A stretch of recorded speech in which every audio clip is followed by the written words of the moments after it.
Welcome to Solution. My name's Jade H. This is Brendon. Now we have made it all the way to step 12.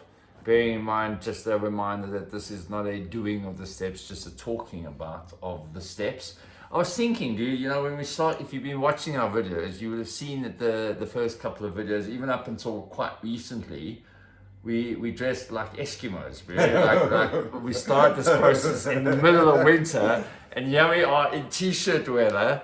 It kind of feels like, I know this is cheese balls, but it feels a bit metaphoric.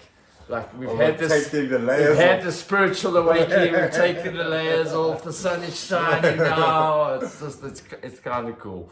Okay, so step 12, can you remind us what step 12 is? Step 12, having had a spiritual awakening as a result of these steps, we try to carry the message to other addicts or alcoholics and practice these principles in all our affairs. Okay, yeah, so addicts, alcoholics, same thing. Same thing. Okay, all right, cool. So having had a spiritual awakening, let's start there, okay? Like for you, what does a spiritual awakening mean? What does that look like? Or what did it look like the first time you got to complete your first round of steps? Well, I think for me, like the spiritual awakening was maybe coming into recovery before the steps. Okay. Yeah, but there was definitely a shift, a change, more mindful look at the way I was living, a more conscious way of looking at life.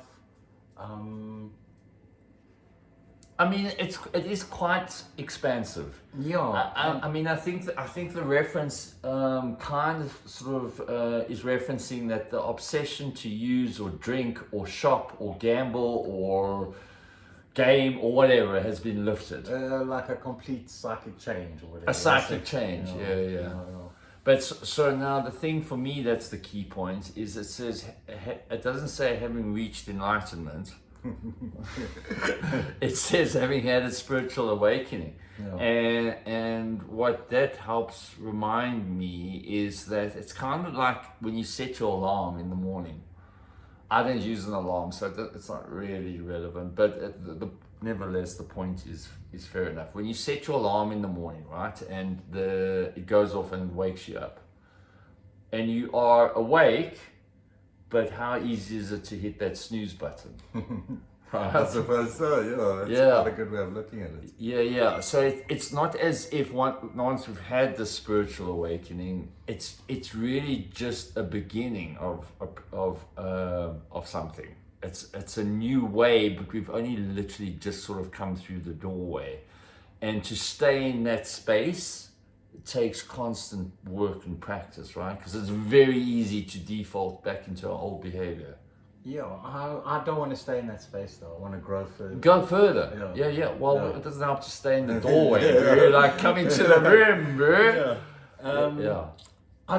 Like a spiritual awakening, I think it changes all the time for everyone as you go along this journey. You don't like really reach an end.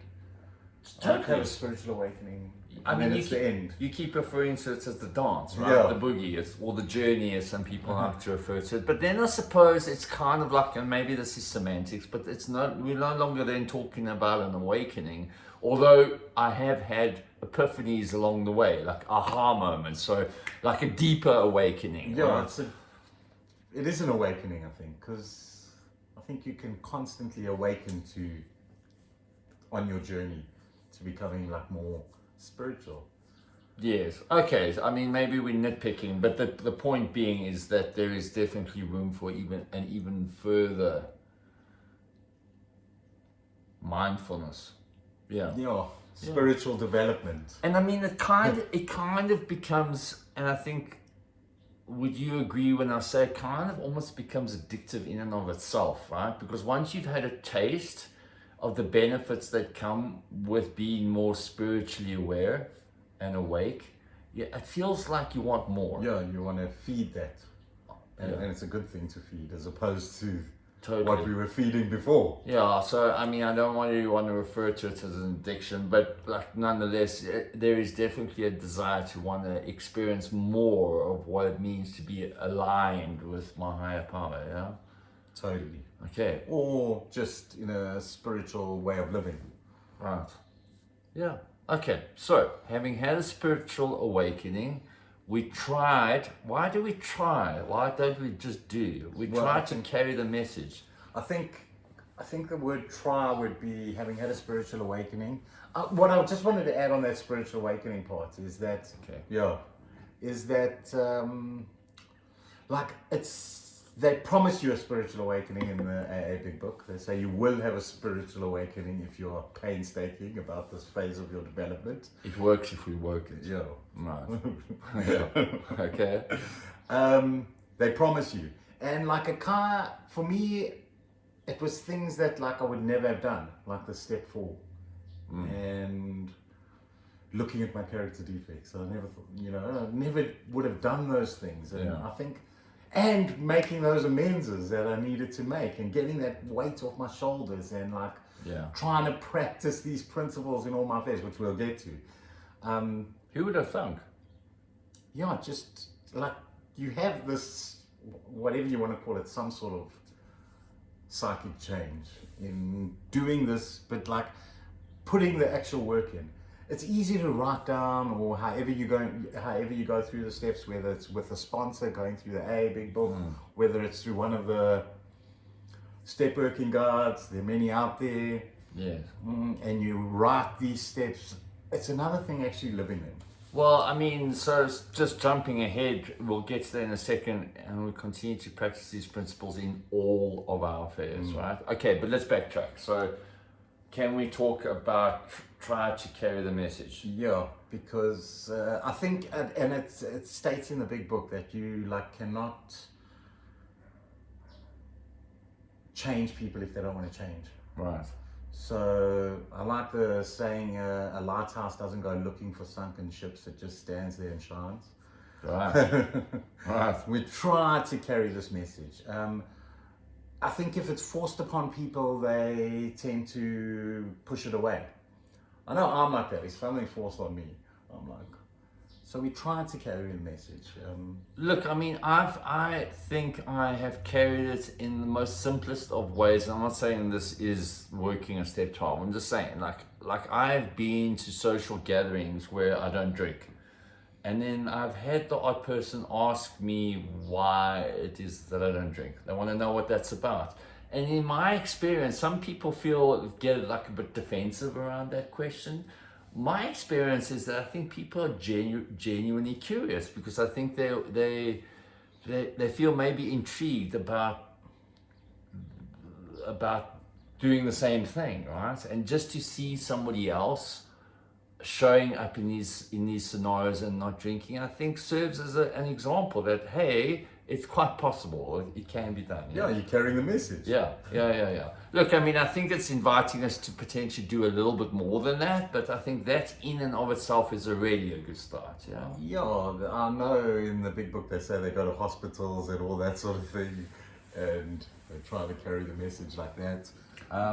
But look, I mean, the spiritual principle here is service, right? So exactly. when we start getting involved in H&R, which is hospitals and institutions, that's what you're talking about, right? Oh. Like well, even just going to a meeting, right? Because it's very easy to, like, once you've reached the place of this obsession to use is being lifted, or even in some cases, I feel in mine is completely gone, right? And for me, it's easy to not feel the need to go to meetings and stuff anymore.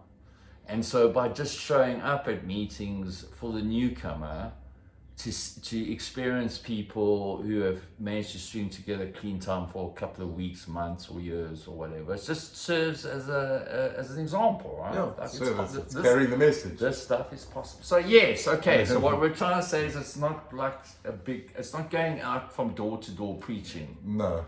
Right. That's why I think that's why they like the word tried.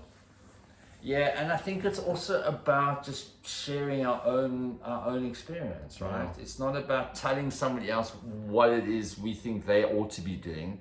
It's about saying, hey, this was my experience. This is what I went through, and this is where I'm at now, and whatever. And I think that becomes the thing about attraction rather than promotion. Exactly. Yeah. Okay. Yeah. So we're trying to carry this message to the still suffering addict. And that would also be like sponsorship. Okay. Yeah. Sure. Yeah. And we need to do sponsorship as a topic. Sure. In one of our videos. Yeah. Okay. And then we practice these principles in all our affairs. Yeah, all the principles we've done up to now. Yeah. So if you need a reminder, we do have a playlist covering all the principles. So go check that out if you need to be reminded. There are a whole lot of others as well. Of course. That they mention in the literature. Yeah. We're not saying that our version of the 12. We have found that when you go online or whatever, depending which fellowship, whatever, they all kind of vary a little bit, and there's always more than one spiritual principle per step, etc. So we're not saying ours is the official 12 spiritual principles. Anyway, they're a good place to start. So go check those out. So carrying all these principles in all our affairs. Okay, so can you give me shall we bring checkers into this again? No. Okay, so not besides checkers, can you give me an example of how we could carry these principles in one of our affairs? So it's like acceptance, hope, faith, courage, love. I carry that. I try my best to carry those principles in all my affairs. And the principle of service. I do a lot of service within the fellowships. Hell yeah. And yeah, it's just an example of doing it. Well, a simple example of service for me is if I'm standing in the queue at Woolworths or Checkers. Mm-hmm. I'm standing at the queue at Checkers, and there's someone with like 2 items and I've got 10. I will let them go in front of me, Simple bit of service, not within the fellowship, just... Legitimately, you do that? I do that all the time. That's awesome. I even let people sometimes, if I've got 2 items and they've got 20, I let them go in front of me. I do that all the time. That feels dumb. Just the way No, I'm it is. kidding. No, that's beautiful. It's that's like beautiful. opening doors for people. I like, or whatever it may be. Okay, so Acknowledging a guy on the side of the road who people tend to think they're non-human. Just acknowledging them. Well, saying how's it. Okay, so these are perhaps some of the. When I say simpler, I don't mean to like take away from the awesomeness of those acts, right? But I think what I'm getting at is.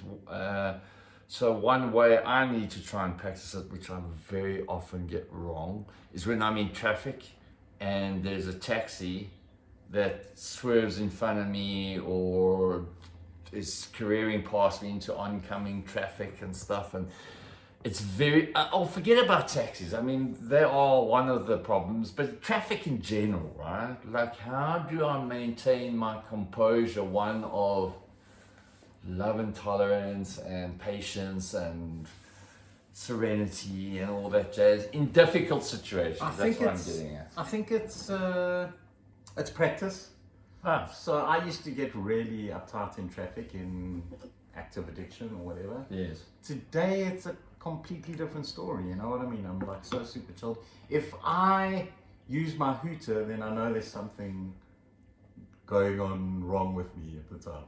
Like, I never use my hooter, I don't get upset, I don't shout and swear at anyone. Just like... Do you know hooters are supposed to be used only in an emergency situation? It's supposed to be your car's boundary. I love that. Yeah, it's kind of used as a way of swearing at somebody, it's right? just like... Okay, so I mean, so that's I think is like, I mean, I loved some of the examples you've shared, like just in everyday, and they really are everyday scenarios, like bringing in these things and doing more of showing other people that they are also of value and important and beautiful. Yeah. Even the person that's annoying us, to just like find a way to, show them love. That's the... Easier said than done. Yeah. I struggle with that as well. Like I try and be love and tolerant to all, but some things I struggle with. I'm not by any means perfect and have this like zen constantly about me.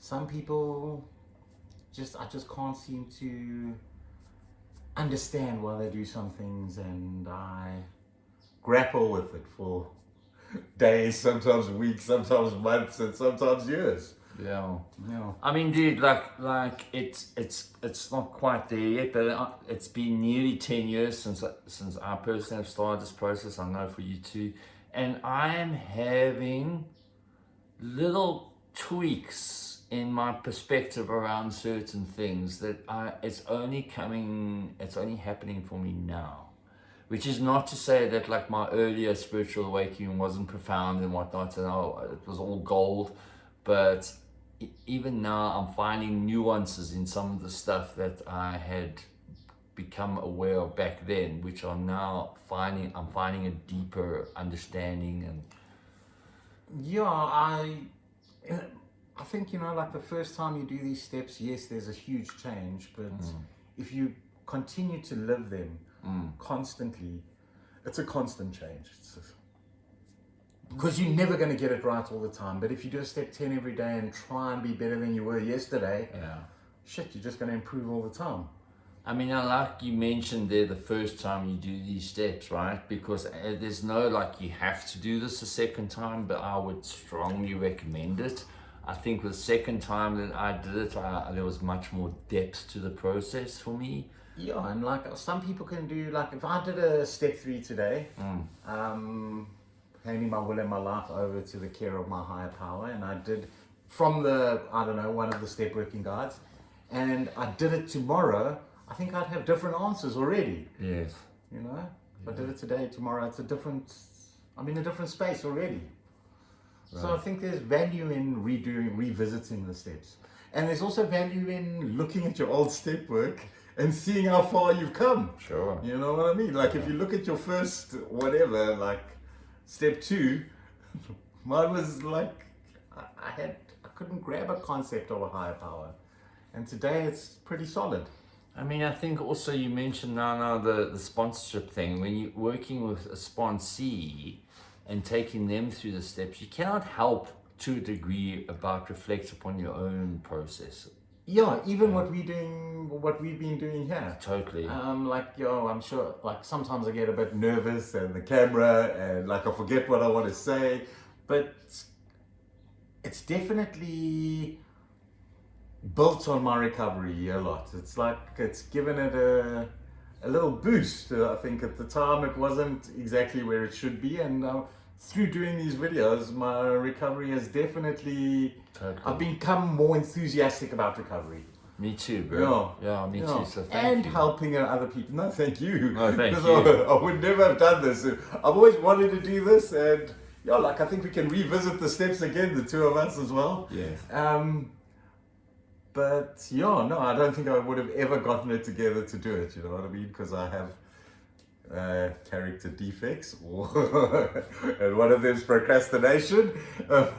But you're on it with that sort of thing. So if you are watching this video because you are in the process of doing the steps and you've used the videos maybe just as a way of some food for thought in your own process, and you're at this point and you're busy with your own 12 step, I just want to say well done. Yeah. And Brendon and I, we very much plan to continue our video process. There's a ton of topics to explore that we're going to chip our way through. There's plenty of people we want to interview and get their strength and hope message. And so, we encourage you to please stay tuned. Is there anything you would like to add? No, just that it's been like an amazing journey, and thank you, and thank you guys, Are you never going to ask people to give us a thumbs up? Or subscribe? Please do that if you could. That would be really, really awesome. We've got a new website up. Go check out www.soul, that's SOUL, solution.co.za, and you can check out some of our services available there. Go check that out. I'll put a link to that in the comments. We're going to do one last video around the 12 steps, and that is the 12th step spiritual principle, which is service. thank you. Wherever you are in the world, we hope you have a blessed day and stay beautiful.